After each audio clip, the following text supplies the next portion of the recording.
Հայր երկնավոր, Աստված ճշմարիտ,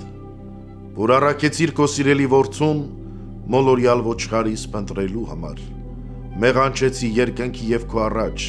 ընդունիր ինձ ինչպես անառակ որդուն եւ հագցրու ինձ պատմուճանը, որից մեղքացա մեղքերի պատճառով, եւ ողորմիր քո արարածներին եւ ինձ բազմամեղիս։ Այսօր ուզում եմ անդրադառնալ այն անսահման սիրուն, որ Աստված ունի իր զավակների հանդեպ եւ այն մեծ ողորմածությանը, որով նա պատրաստ է ներելու եւ վերականգնելու յուրաքանչյուրին, ով անկեղծ ապաշխարում է։ Մեր աղոթքի խոսքերը, որ ասում ենք խոնարհ սրտով, Հայր երկնավոր, մեղանչեցի երկնքի եւ քո առաջ, կրկնում են այն խոսքերը, որ արտասանեց անառակ որդին, երբ վերադարձավ իր հոր մոտ։ Այս խոսքերը միայն զղջման արտահայտություն չեն, դրանք այն մեծ ներքին փոփոխության արտացոլումն են, որը տեղի է ունենում մեր մեջ, երբ մենք գիտակցում ենք մեր հեռացումը Աստծուց եւ ցանկանում ենք վերադառնալ նրա գիրկը։ Այսօր մեր սրտերում պետք է լինի այդ նույն հոգեվիճակը՝ խոնարհություն, զղջում եւ վերադառնալու պատրաստակամություն։ Մեր Տեր Հիսուս Քրիստոսը պատմեց բազմաթիվ առակներ, որոնք բացահայտում են Աստծո սերը մեր հանդեպ։ Մեկը դրանցից կորուսյալ ոչխարի առակը մեզ ցույց է տալիս, որ Աստված նման է բարի հովվի, որը թողնում է 99 ոչխարները եւ գնում է փնտրելու այն մեկը, որ մոլորվել է։ Մենք հաճախ ենք հեռանում Աստծուց մեր հպարտության, հոգեվոր անտարբերության կամ աշխարհիկ գայթակղությունների պատճառով։ Բայց Աստված երբեք չի դադարում փնտրել մեզ։ Նա գալիս է մեզ մոտ իր շնորհով, սրբագործելով մեր սրտերը եւ առաջնորդելով դեպի ճշմարտություն։ Սիրելիներ, մենք պետք է հասկանանք, որ մեր փրկության ճանապարհը միայն մեր անձնական ջանքերով չենք կարող անցնել։ Մեր մեղքերը ծանր բեռ են, որոնք մենք չենք կարող կրել առանց Աստծո օգնության։ Սակայն մեր երկնավոր Հայրը անսահման սիրով լցված մեզ տալիս է իր որդու շնորհը, որպեսզի կարողանանք ազատագրվել մեղքից եւ վերադառնալ նրա տուն։ Աստված մեզ ստեղծեց իր պատկերի եւ նմանության համաձայն, բայց մեր մեղքերը աղավաղեցին այդ կերպարը։ Երբ մարդը մեղք է գործում, նա հեռանում է Աստծուց, բայց երբ նա անկեղծորեն ապաշխարում է,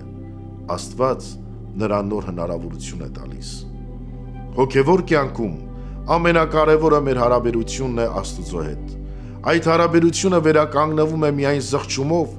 եւ Աստծո ողորմության հայցմամբ։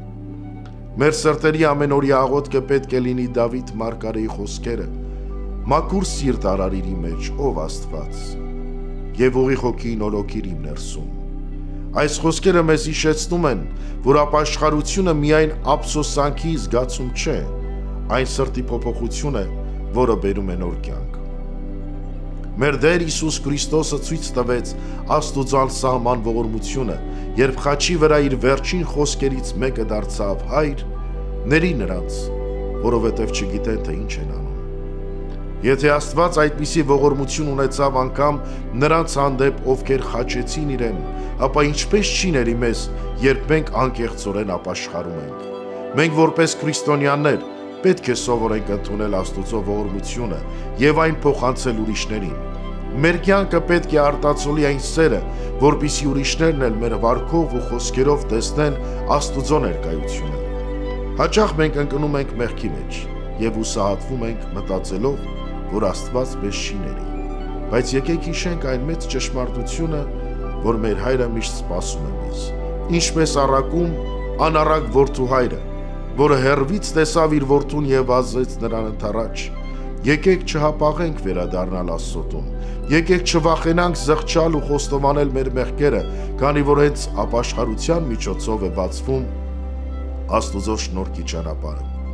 Սիրելի ավադացյալներ, այսօր իմ խնդրանքն է բոլորին մտածել հոգևոր կյանքի մասին։ Մենք բոլորս էլ ժամանակ առ ժամանակ շեղվում ենք Աստծո ճանապարհից, բայց նա միշտ բաց է պահում իր ողորմության դռները մեզ համար։ Եթե այսօր քո հոգին բեռնված է մեղքերով, մի հապաղիր վերադառնալ Աստծո գիրկը։ Նա սպասում է քեզ, պատրաստ է ներելու, վերստին հագցնելու առաջին պատմուճանը,